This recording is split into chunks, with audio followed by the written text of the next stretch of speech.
Hey, what's going on, YouTubers? So this evening I'm going to show you how to fix the shifter and the starter on one of the newer model Honda Recon 250s. What we're working on this evening is specifically a 2005, but these parts fit a wide variety of years. So let's go ahead and get started and dive right in.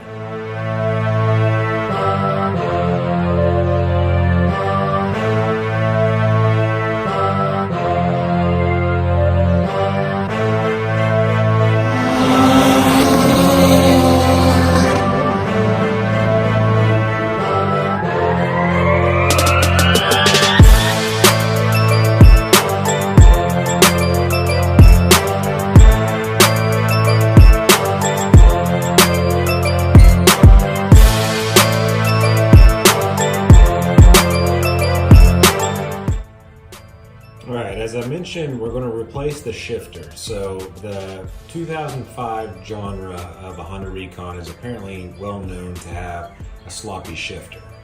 And what we've done is I've sourced out a heel toe shifter from G&H Discount Auto or Discount ATV Supply.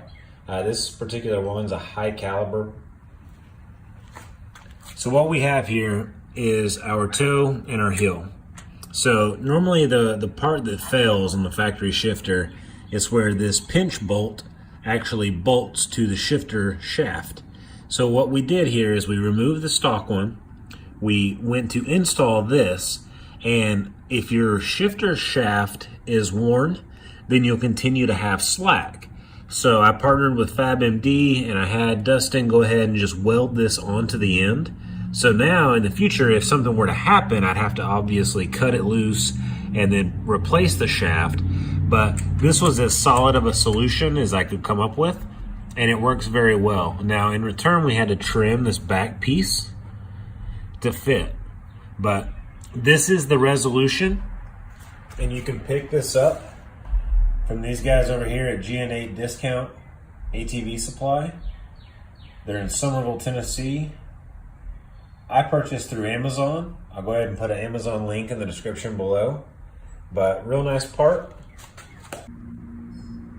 A lot of times whenever you'll find a used Honda Recon, the starter will be worn out. So in this case, I've already replaced the starter, but I'm going to walk you through how to uninstall. The best method is to go ahead and remove the seat.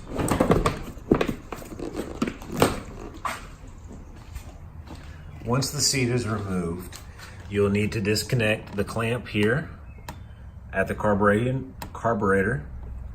You'll need to remove the tabs here and here to remove the air filter and the air box. As you can see below, you can then access the two 10mm bolts holding the starter into the engine, as well as the 10mm cable powering the starter from the battery. Now, I caution you beforehand, you'll need to disconnect the positive terminal of the battery to be able to avoid any kind of arcing. And there you have it, guys. So 2 quick, simple, inexpensive fixes for the Honda Recon 250. So I'll put both links to Amazon in the description below. Give this video a like, and if you haven't already, subscribe. We're putting out content frequent and trying to grow as quick as possible. So stay tuned, and we'll catch you in the next video.